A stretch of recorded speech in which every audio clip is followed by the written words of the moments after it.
After 2 terrible, freezing nights, Matthew moved for the first time. He didn't wake up, didn't open his eyes, but he moaned and made this terrible clicking sound, like he was suffocating. A trapezoid of blue sky hung above them. It had finally stopped raining. Lenny saw the rock face clearly, all the ridges and indentations and footholds. He was burning up with fever. Lenny made him swallow more aspirin and poured the last of the Bactine on his wound and rewrapped it in new gauze and duct tape. Still, she could feel the life ebbing out of him. There was no him in the broken body beside her. "Don't leave me, Matthew." A distant whirring sound reached down into the darkness, the thwop, thwop, thwop of a helicopter. She unwound from Matthew and scrambled into the mud. "We're here!" she shouted, sloshing to the break in the rocks where the sky showed. She flattened herself to the sheer rock wall, waved her good arm, screaming, "We're here! Down here!"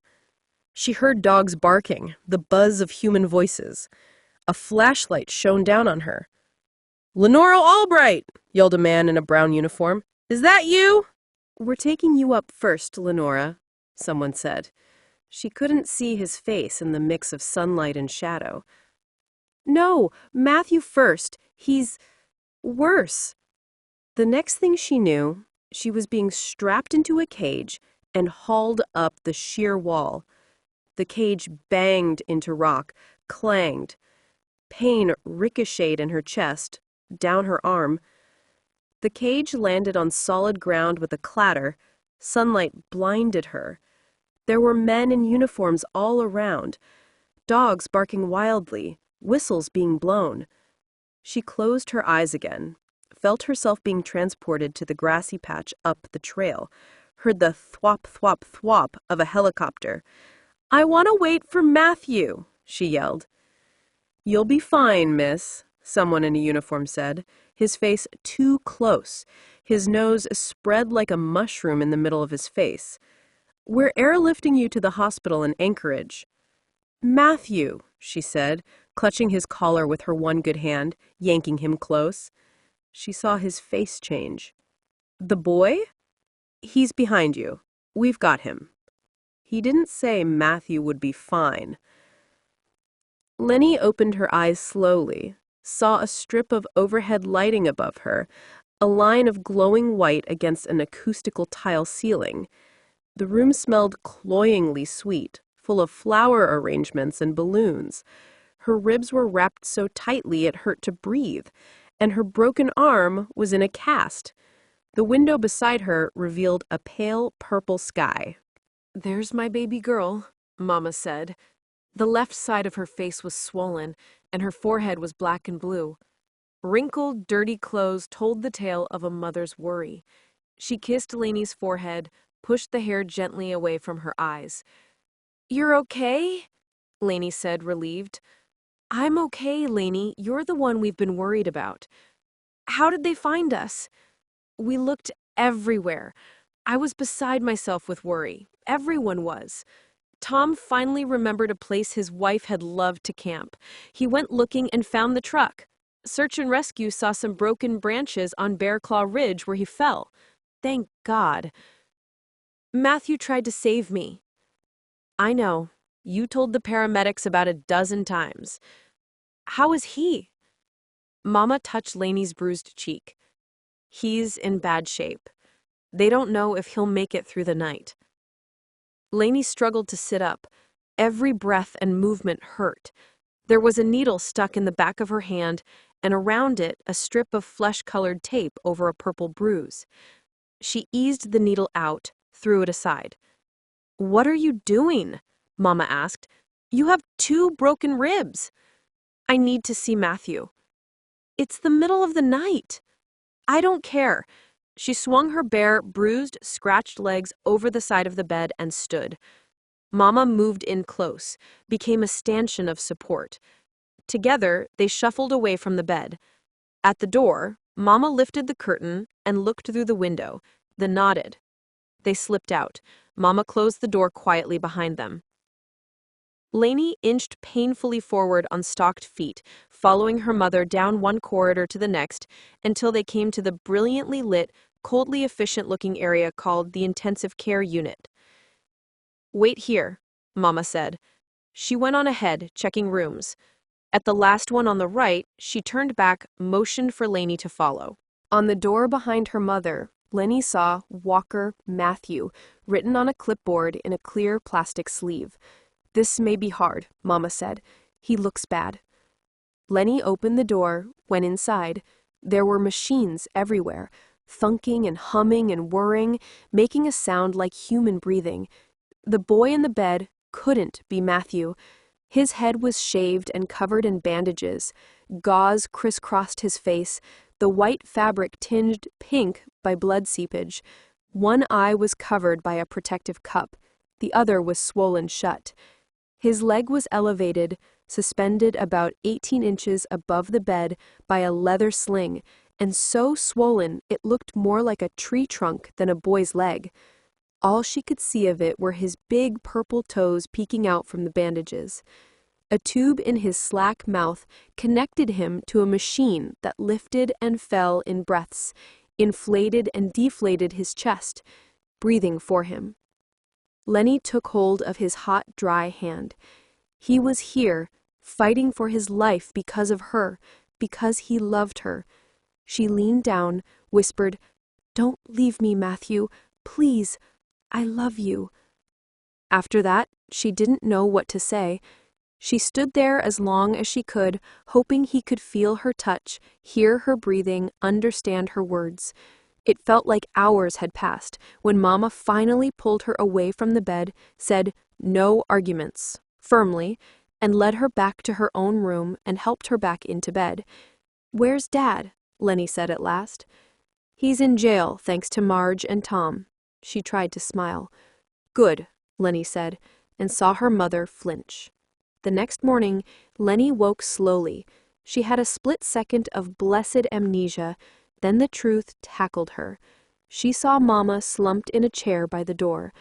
"Is he alive?" Lenny asked. "He made it through the night." Before Lenny could process this, there was a knock at the door. Mama turned as Mr. Walker entered. He looked exhausted, as haggard and unmoored as Lenny felt. "Hey, Lenny." He pulled the trucker's cap off his head, crushed it nervously in his big hands. His gaze moved to Mama, barely landing before it returned to Lenny. A wordless conversation took place between them, excluded Lenny. "Large Marge and Thelma and Tika are here. Clyde is taking care of your animals." "Thank you," Mama said. "How is Matthew?" Lenny asked, struggling to sit up, wheezing at the pain in her chest. "He's in a medically induced coma. There's a problem with his brain, something called shearing, and he might be paralyzed. They're going to try to wake him, see if he can breathe on his own. They don't think he'll be able to." "They think he'll die when they unplug him?" Mr. Walker nodded. "He'd want you there, I think." "Oh, Tom," Mama said. "I don't know. She's hurt, and it will be too much for her to see." "No looking away, Mama," Lenny said, and climbed out of bed. Mr. Walker took her arm, steadied her. Lenny looked at him. "I'm the reason he's hurt. He tried to save me. It's my fault."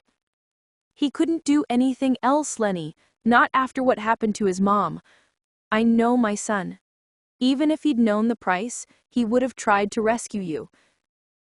Lenny wished that made her feel better, but it didn't. "He loves you, Lenny. I'm glad he found that."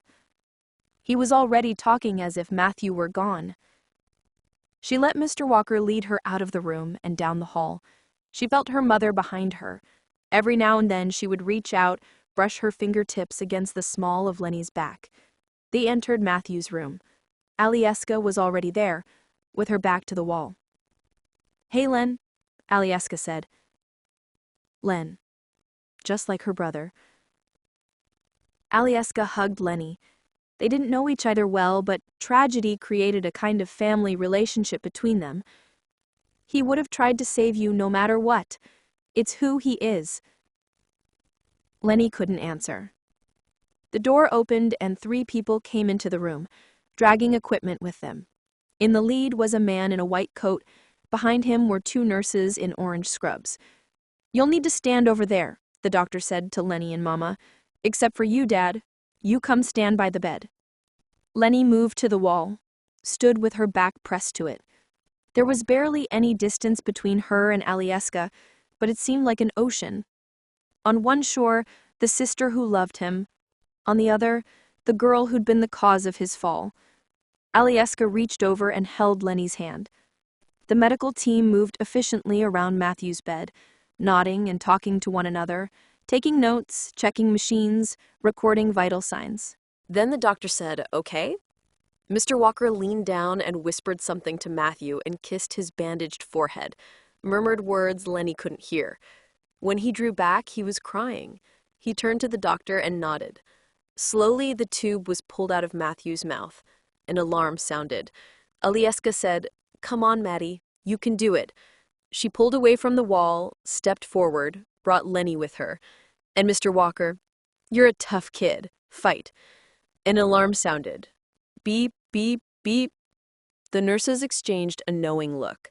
Lenny knew she shouldn't speak, but there was no way to hold back. "Don't leave us, Matthew, please." Mr. Walker gave Lenny a terrible, agonized look. Matthew took a great, gulping, gasping breath. The alarm silenced itself. "He's breathing on his own," the doctor said. "He's back," Lenny thought, with a staggering relief. "He'll be fine." "Thank God," Mr. Walker said on a sigh.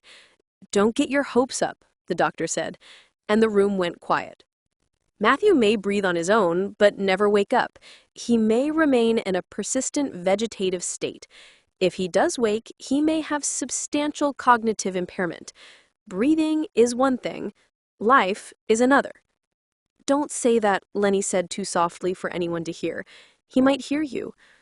"He will be okay," Allie murmured. "He'll wake up and smile and say he's hungry. He's always hungry. He'll want one of his books." "He's a tough kid," Mr. Walker added. Lenny couldn't say anything. The high she'd felt when he took that first breath had gone. Like getting to the top of a roller coaster, there was a nanosecond of pure exhilaration before the headlong plunge into fear. "They're discharging you today," Mama said, while Lenny stared up at the television suspended on the wall in her hospital room. Radar was babbling some story to Hawkeye on MASH. Lenny hit the off button. She'd spent years wishing she could watch TV. Now she couldn't care less. Really, she had trouble caring about anything except Matthew. Her emotions were impossible to access. "I don't want to go." "I know," Mama said, stroking her hair, "but we have to leave." "Where will we go?" "Home. But don't worry, your dad's in jail." Home. 4 days ago, when she'd been in that crevice with Matthew, hoping against hope that they'd be rescued before he died in her arms, she'd told herself they'd be okay. Matthew would be fine, they'd go to college together, and Mama would come to Anchorage with them, get an apartment, maybe serve drinks at Chilkoot Charlie's, and collect big tips. 2 days ago, when she'd watched them pull the tube from Matthew's mouth and seen him breathe on his own, she'd had a split second of hope, and then it had crashed on the rocks of May Never Wake Up. Now she saw the truth. There would be no college for her and Matthew, no do-over as a pair of ordinary kids in love. There was no way to lie to herself anymore, to dream of happy endings. All she could do was be there for Matthew and keep on loving him. "I think you stand by the people you love." That was what he'd said, and it was what she would do. "Can I see Matthew before I go?" "No. He's got an infection in his leg. They won't even let Tom get near him. But we'll come back as soon as we can." "Okay." Lenny felt nothing as she dressed to go home. Nothing. She shuffled through the hallway beside her mother, the casted arm held in close to her body, nodding at the nurses who told her goodbye. Did she smile in acknowledgement? She didn't think so. Even that small a thing was beyond her. This grief was unlike any emotion she'd experienced before. Suffocating. Weighty. It pulled the color from everything. They found Mr. Walker in the main waiting area, pacing, drinking black coffee from a styrofoam cup. Alyeska was seated in a chair beside him, reading a magazine. At their entrance, both tried to smile. "I'm sorry," Lenny said to them. Mr. Walker came closer. He touched her chin, forced her to look up. "No more of that," he said. "We Alaskans are tough, right? Our boy will pull through. He'll survive. You'll see." But wasn't it Alaska that had nearly killed him? How could a place be as alive as Alaska, as beautiful and cruel? No, it wasn't Alaska's fault. It was hers. Lenny was Matthew's second mistake. Alyeska moved in beside her father. "Don't you give up on him, Lenny. He's a tough kid. He made it through Mom's death. He'll get through this too." "How will I know how he's doing?" Lenny asked. "I'll give updates on the radio. Peninsula Pipeline, 7 p.m. broadcast. Listen for them," Mr. Walker said. "We'll bring him home as soon as we can. He'll recover better around us." Lenny nodded numbly. Mama led her out to the truck and they climbed in. On the long drive home, Mama chatted nervously. She pointed out the extreme low tide in Turnagain Arm, and the cars parked at the Birdhouse Tavern in the middle of the day, and the crowd of people fishing at the Russian River, combat fishing they called it. People stood so close together. Usually, Lenny loved this drive. She'd search the high ridges for specks of white that were Dall's sheep, and she'd scour the inlet for the sleek, eerie-looking white beluga whales that sometimes appeared. Now she just sat silently, her one good hand lying in her lap. In Kanik, they drove off the ferry, rumbled over the textured metal ramp, and rolled past the old Russian church. Lenny took care not to look at the saloon as they drove past. Even so, she saw the closed sign on its door and the flowers laid in front. Nothing else had changed. They drove to the end of the road and through the open gate onto their property. There, Mama parked in front of the cabin and got out. She came around to Lenny's side, opened the door. Lenny slid sideways, grateful for her mother's firm grip as they walked through the tall grass. The goats bleated, packed in together, and stood in a clot at the chicken wire gate. Inside the cabin, buttery August sunlight streamed through the dirty windows, thickened by motes of dust. The cabin was spotless. No broken glass, no lanterns fallen on the floor, no overturned chairs, no sign of what had happened here. And it smelled good, of roasting meat. Almost exactly when Lenny noticed the scent, Dad came out of the bedroom. Mama gasped. Lenny felt nothing, certainly not surprise. He stood there facing them, his long hair pulled back into a squiggly ponytail. His face was bruised, a little misshapen. One eye was black. He was wearing the same clothes Lenny had last seen him in, and there were dried flecks of blood on his neck. "You're out?" Mama said. "You didn't press charges," he answered. Mama's face turned red. She didn't look at Lenny. He moved toward Mama. "Because you love me, and you know I didn't mean any of it. You know how sorry I am. It won't happen again," he promised as he reached for her. Lenny didn't know if it was fear or love or habit or a poisonous combination of all three, but Mama reached out too. Her pale fingers threaded through his dirty ones, curled in to take hold. He pulled her into his arms, held on to her so tightly he must have thought they'd be swept away, one without the other. When they finally pulled apart, he turned to Lenny. "I heard he's going to die. I'm sorry." Sorry. Lenny felt something then, a seismic shift in her thinking, like spring breakup, a changing of the landscape, a breaking away that was violent, immediate. She wasn't afraid of this man anymore, or if she was, the fear was submerged too deeply to register. All she felt was hatred. "Lenny," he said, frowning, "I'm sorry. Say something."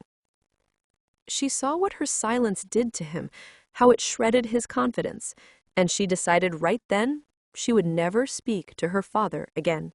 Let Mama slink back, let her twine herself back into this toxic knot that was their family. Lenny would stay only as long as she had to, As soon as Matthew was better, she would leave. If this was the life Mama chose for herself, so be it. Lenny was going to leave. As soon as Matthew was better. "Lenny," Mama said, her voice uncertain. She too was confused and frightened by this change in Lenny. She sensed an upheaval in emotion that could move the continents of their past. Lenny walked past them both, climbed awkwardly up the loft ladder, and crawled into bed. Dear Matthew, I never really knew the weight of sorrow before, how it stretches you out like an old, wet sweater. Every minute that passes with no word from you, without hope of word from you, feels like a day. Every day feels like a month. I want to believe that you will just sit up one day and say you're starving, that you'll swing your legs out of bed and get dressed and come for me. Maybe carry me off to your family's hunting cabin, where we will burrow under the firs and love each other again. That's the big dream.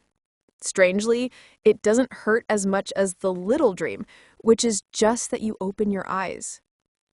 I know what happened to us was my fault. Meeting me ruined your life. No one can argue with that. Me with my screwed up family, with my dad who wanted to kill you for loving me and who beat my mother for simply knowing about it. My hatred of him is a poison burning me from the inside out. Every time I look at him, something in me hardens. It scares me how much I hate him. I haven't spoken to him since I got back. He doesn't like that, I can tell. Honestly, I don't know what to do with all these emotions. I'm furious. I'm desperate. I'm sad in a way I never knew existed. There's no outlet for my feelings, no valve to shut them down. I listen to the radio every night at 7 p.m. Last night, your dad broadcast how you're doing. I know you're out of the coma and not paralyzed, and I try to make that good enough, but it's not. I know you can't walk or talk, and that your brain is probably irreparably damaged. That's what the nurses said. None of it changes how I feel. I love you. I'm here, waiting. I want you to know that. I'll wait forever. Lenny. Lenny sat in the bow of the fishing skiff, leaned over, fluttering bare fingers through cool water, watching it cascade and pool. The cast on her other arm looked starkly white against her dirty jeans. Her broken ribs made her conscious of every breath. She could hear her parents talking softly together. Her mama was closing the cooler, full now of silvery fish. Dad started up the engine. The boat motor started, the bow planed up as they sped for home. At their beach, the boat crunched up onto the pebbles and sand, made a sound like sausage sizzling in a cast-iron pan. Lenny jumped into the ankle-deep water, grabbed the frayed line with her one good hand, and pulled the skiff aground. She tied it to a huge, limbless driftwood log that lay angled on the beach, and went back for the dripping metal net. "That was quite a silver Mom landed," Dad said to Lenny. "I guess she's the day's big winner." Lenny ignored him. Slinging the gear bag over her shoulder, she headed up the steps, making her way slowly to dry land. Once there, she put her gear away and headed to the animal pens to check that their water was okay.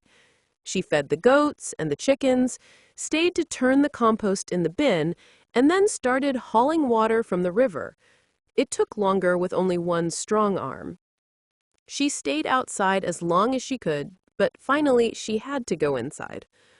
Mama was in the kitchen making dinner, pan-fried, fresh-caught salmon, drizzled with homemade herb butter, green beans fried in preserved moose fat, a salad of freshly picked lettuce and tomatoes. Lenny set the table, sat down. Dad took a seat across from her. She didn't look up, but she heard the clatter of chair legs on the wood, the squeak of the seat as he sat down. She smelled the familiar combination of perspiration and fish and cigarette smoke. "I was thinking we would head over to Bear Cove tomorrow, pick blueberries. I know how much you love them." Lenny didn't look at him. Mama came up beside Lenny, holding a pewter tray of the crispy-skinned fish with bright green beans tucked in alongside. She paused, then set it down in the middle of the table next to an old soup can full of flowers. "Your favorite," she said to Lenny. Uh-huh, Lenny said. Gee, damn it, Lenny, her father said. I can't abide this moping. You ran off, the kid fell, what's done is done. Lenny ignored him. Say something. Lenny, Mama said, please. Dad shoved back from the table and stormed out of the cabin, slamming the door shut behind him. Mama sank into her chair. Lenny could see how tired her mother was, how her hands trembled. You have to stop this, Lenny. It's upsetting him. So? Lenny, you'll be gone soon. He'll let you go to college now. He feels terrible about what happened. We can get him to agree. You can leave, just like you wanted. All you have to do is... No, she said more forcefully than she meant to, and she saw the effect her shouting had on Mama, how she instinctively shrank back. Lenny wanted to care that she was frightening her mother, but she couldn't hold on to that caring. Mama had chosen to dig for treasure through the dirt of Dad's toxic, porous love, but not Lenny, not anymore. She knew what her silence was doing to him, how it angered him. Each hour she didn't speak to him, he became more agitated and irritable, more dangerous. She didn't care. He loves you, Mama said. Ha! You're lighting a fuse, Lenny. You know that. Lenny couldn't tell Mama how angry she was, the sharp, tiny teeth that gnawed at her all the time, shredding a little more of her away every time she looked at her father. She pushed back from the table and went to the loft to write to Matthew, not trying to think about her mother sitting down there all alone. Dear Matthew, I am trying not to lose hope, but you know how hard it has always been for me. Hope, I mean. It's been 4 days since I last saw you. It feels like forever. It's funny, now that hope has become so slippery and unreliable. I realize that all those years when I was a kid, thinking I didn't believe in hope, I was actually living on it. Mama fed me a steady diet of he's trying, and I lapped it up like a terrier. Every day I believed her. When he smiled at me or gave me a sweater or asked me how my day was, I thought, see, he cares. Even after I saw him hit her the first time, I still let her define the world for me. Now, it is all gone. Maybe he's sick. Maybe Vietnam broke him. And maybe those are all excuses set at the feet of a man who is just rotting from the inside. I don't know anymore. And as much as I try, I can't care. I have no hope left for him. The only hope I can hold on to is for you, for us. I'm still here.